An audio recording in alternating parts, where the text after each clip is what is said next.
Corruption दुनिया के हर मुल्क में होती है। अगर यहाँ पे होती तो यूरोप में भी होती है। बाहर निकलो, एक्टिव हो, दुनिया को समझो। दुनिया को डील करने के लिए दुनिया के अंदर बैठना जरूरी है। हमारे अंदर कॉन्वर्सेशन है प्रॉब्लम ओरिएंटेड। हर बंदे को देख लो, पेट्रोल दी प्राइस बढ़ गई, ये हो गया वो हो गया, मतलब फड्डे लेके बैठे हुए। अब यूरोप के अंदर अगर औरत की ख्वाहिश नहीं है ना तो उसे कोई हाथ भी नहीं लगा सकता, चाहे वो कपड़े जैसे मर्जी पहन के बैठी हुई है। यूरोप के अंदर या बाकी कंट्रीज के अंदर ना सेक्स के बारे में बात होती है। एक माँ को अपनी बच्ची को बताना है। अस्सलामुअलैकुम जी, वॉइस ऑफ पाकिस्तान के साथ मैं हूं आपकी मेज़बान मरियम इकराम शनास हैं। इस वक्त मेरे साथ मौजूद हैं एक मोटिवेशनल स्पीकर, एक ट्रेनर जिनका एक्सप्लोरर बहुत बड़ा था और आज लंदन में ये अपनी क्लासेस देते हैं, लोगों को मोटिवेट करते हैं और पाकिस्तान में मौजूद हैं। तो इनसे जानते हैं कि पाकिस्तानी और लंदन की ऑडियंस में क्या डिफरेंस है और जो इनके टॉपिक्स हैं वो किस तरह से लोग इनको रिकमेंड करते हैं कि हमें इस मसले का हल चाहिए या फिर इस बात पर एडवाइस चाहिए। अस्सलाम वालेकुम सर। वालेकुम सलाम। कैसे? अल्हम्दुलिल्लाह सर, आप कैसे? मैं बिल्कुल ठीक ठाक। सर सबसे पहले तो मुझे ये बताएं कि लंदन में भी आप क्लासेस देते हैं, पाकिस्तान में भी आप क्लासेस देते हैं, तो दोनों में डिफरेंस क्या है कि लंदन के टॉपिक्स कुछ और होते हैं और पाकिस्तान के कुछ और? टॉपिक्स आई थिंक मोर और लेस सेम होते हैं, लेकिन जो डिफरेंस होता है लंदन के अंदर या यूरोप में, लोग ये समझते हैं कि जो स्पीकर की वो लेक्चर को सुन रहे हैं ना, ये सिर्फ एक छोटा सा हिस्सा है उनकी ज़िंदगी का। पाकिस्तान के अंदर हर बंदे को लगता है कि मैं मोटिवेशनल स्पीकर के एक लेक्चर सुनूंगा तो मेरी ज़िंदगी बदल जाएगी। ऐसा नहीं होने वाला। It's a continuous process. ठीक है, एक स्पीकर का एक लेक्चर सुनने से कभी भी ज़िंदगी नहीं बदलती। यहाँ पे लोगों को लगता है कि जैसे ही एक सुना तुम्हारी लाइफ ऐसे मैजिक हो जाएगा। It's not going to happen at all. यहाँ के तो हालात कुछ इस तरह के भी हैं कि वो छोटे छोटे क्लिप्स जो वायरल होते हैं तकरीबन 30 सेकंड 40 सेकंड के, उसके अंदर जो टॉपिक होता है वो हर बंदा अपने पे ऑब्जर्व करता है कि हाँ ये मसला मेरे साथ है और मुझे इसका ये ऑपोजिट करना, और क्विक रिएक्शन होता है। तो उसके कोई नुकसान है या फ़ायदे हैं? देखिए, एक मोटिवेशन जो है ना, ये बड़ा टेम्परेरी फेज होता है, बहुत ही टेम्परेरी फेज होता है। लाइक कैफीन की तरह होता है कि आप पी लें, आपको किक इन करती है, आपको लगता है कि you're in different mode all together. Very next day reality kick in करती है। जब रियलिटी किक इन करती है तो मोटिवेशन खत्म हो जाती है। We don't need motivation, we need inspiration and discipline. अच्छा सर, वहाँ पर आम लोग जो हैं वो अपना मैसेज आप तक कैसे पहुँचाते हैं? अपनी जो प्रॉब्लम है या अपनी जो चीज़ सुनना चाहते हैं, तो वो क्या होता है कि आपको कांटेक्ट करते हैं, जो आप क्लासेस देते हैं उसमें वो टॉपिक को आप डिस्कस करते हैं? देखिए, जब भी किसी कंट्री के अंदर प्रॉब्लम चल रहे होते हैं, ऑलमोस्ट इक्वल प्रॉब्लम चल रहे होते हैं कॉमन बंदे के साथ। जैसे पाकिस्तान के अंदर इस टाइम पे प्रॉब्लम जो इक्वल हैं, अनएम्प्लॉयमेंट का है फॉर एग्जांपल, ठीक है, गुर्बत का है। इसी तरह यूके या यूरोप के अंदर गुर्बत का इशू नहीं है। इस टाइम पे सबसे बड़ा इशू है मेंटल हेल्थ का, क्योंकि जब से सोशल मीडिया, डिजिटल मीडिया है, तो mental health is a big thing. Cyber bullying बहुत कॉमन है, बॉडी शेमिंग बहुत कॉमन है। तो वहाँ पे आपको पता है कि आजकल लोग मेंटल हेल्थ के साथ स्ट्रगल कर रहे हैं। तो आपको पता है कि कोई भी बंदा डील करना है ना आपने, तो उसका मेंटल हेल्थ के ही मेनली इश्यूज हैं। जिस घर में फाइनेंशियली आप स्ट्रगल कर रहे हैं ना, इशू बिला वजह ही आना शुरू हो जाते हैं। ठीक है, बड़ी फैमिलीज में भी होते हैं, लेकिन वहाँ पे दिन का 80% हिस्सा प्रोडक्टिव डिस्कशन के ऊपर होता है कि हमने बिजनेस को कैसे बढ़ाना है, हमने लाइफ को कैसे बढ़ाना, अपनी सेहत पे कैसे फोकस करना है, अपनी डाइट पे कैसे फोकस करना। लाइक वो सोल्यूशन बेस्ड डिस्कशंस होती हैं। पाकिस्तान में सबसे बड़ा इशू जो चलता है वो मेरे ख्याल से आटा, चीनी, घी और घरेलू झगड़ों के अलावा सबसे बड़ी बात क्राइम है। ठीक है, क्राइम बहुत ज़्यादा फैलता जा रहा है। अगर आप एज अ मोटिवेशनल स्पीकर इस चीज़ को हल बताते हैं या लोगों को मोटिवेट करते हैं क्राइम से दूर रहने के, या क्राइम के फ़ायदे बताते हैं, नुकसान बताते हैं, तो क्या कहेंगे? देखिए, डिफरेंस है क्राइम और करप्शन में, बहुत बड़ा डिफरेंस है। क्राइम का मतलब क्या होता है कि वो बंदा जो भूखा है, जिसका पेट भूखा है, वो करता है। या दूसरा क्राइम वो करता है जो मुआशरे से बागी हो चुका होता है, जिसको लगता है कि मुआशरा मेरा हक मुझे नहीं दे रहा, I need to fight for my. Corruption दुनिया के हर मुल्क में होती है, ये चीज़ जहन में रखें। अगर यहाँ पे होती तो यूरोप में भी होती है। सबसे पहले तो हर इंसान को गले लगाएं, उनको जज ना करें, उनको एक्सेप्ट करें। हम यहाँ पे हर बंदे के ऊपर लेबल लगा देते हैं। फॉर एग्जाम्पल, अगर कोई बंदा ऐसा है जो चर्च पीता है, हम ये नहीं देखते वो क्यों चर्च पी रहा, हम ये देखते हैं इस टाइम पे वो चर्च पी रहा तो हम उसके ऊपर चढ़ दौड़ते हैं, ये निकम्मा है, ये फजूल इंसान, इसको फैमिली की कोई परवाह नहीं है। भाई, बैकग्राउंड रीजंस को अंडरस्टैंड करो। अगर मेरे पास अच्छा फ्यूचर नहीं है तो मेरे पास सबसे बड़ी जो पावर है, मैं अपने आने वाली नस्ल को बेहतर फ्यूचर जरूर दे सकता हूँ। नंबर 2, एक्टिव करें अपने आप को, बाहर निकलें घर से। हम जो घरों में बैठ के दुखी गाने लगा के वो परेशान होकर बैठ जाते हैं, नो, बाहर निकलो, एक्टिव हो, दुनिया को समझो। दुनिया को डील करने के लिए दुनिया के अंदर बैठना जरूरी है। हम समझते हैं कि पॉजिटिविटी या मोटिवेशन का मतलब है कि हर टाइम पे मोटिवेट रहें। ऐसा नहीं होता।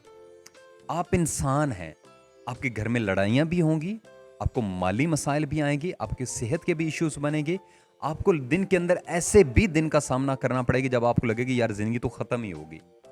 लेकिन जो मालिक आपसे 70 माओ से ज़्यादा प्यार करते हैं, वो कभी भी आपका हाथ नहीं छोड़ते। बहुत से माली मसाइल होते हैं और बहुत से लोग इस तरह के हैं जो सालों साल स्ट्रगल तो कर रहे हैं बट अभी तक कुछ हासिल नहीं हो पाया। उनको 2-3 एडवाइस अगर आप करना चाहें। देखिए, किस्मत किस चीज़ का नाम है? 3 चीज़ों का नाम है, दुआ का, मेहनत का और कंसिस्टेंसी का। अक्सर लोगों को आप देखें कुछ अरसे के लिए कुछ चीज़ें करते हैं, फिर उसके बाद जो है ना कहते हैं नहीं यार ये चीज़ ठीक नहीं काम करी, मैं कुछ और करूँगा। आपको कंसिस्टेंसी बहुत बड़ी की है। डेली बेसिस पे आपको अपनी लाइफ की फाइट लड़ना पड़ती है। और फिर अक्सर लोग, सच्ची बात बताऊं, अपना कभी भी 100% नहीं देते। जॉब के अंदर आके बैठ के चुप करके वो जैसा सत्तू पी के बैठे होते हैं। भाई जॉब के अंदर वैल्यू ऐड करें। अगर साइकिल भी साफ करें, मैं बताता हूँ, हम ना एक खास जगह, मेरे दोस्त हैं वो गोल्फ खेलते हैं, मैं उनके साथ जाता हूँ। वहाँ पे एक बच्चा है वो शूज़ साफ करता है। आप यकीन माने वो जब वो शूज़ साफ करता है, इतना मज़े के साफ करते थे, मज़े की गपशप लगाता, इतनी वो हमें वो फन देता है ना कि हम अगर उसके फ़र्ज़ करो 10 पाउंड हमने उसको देने तो हम उसको 50 पाउंड देके चले जाते हैं, क्योंकि वो अपनी जॉब के अंदर वैल्यू ऐड कर रहा है। यहाँ पे अक्सर मैं बंदे को देता हूँ मुर्दा बैठे होते हैं, ठीक है, काम के अंदर कोई मोटिवेशन ही, कोई ड्राइव ही नहीं है। जैसे होता है कि थ्रिल होती है, वो थ्रिल ही नहीं है। पाकिस्तान के अंदर हर चीज़ है, कोई चीज़ ऐसी नहीं जो पाकिस्तान के अंदर ना हो। हमारे पास पैसा है, हमारे पास जो रिसोर्सेज हैं, हमारे पास यूथ है, हमारे पास एजुकेटेड लोग हैं, सारा कुछ है।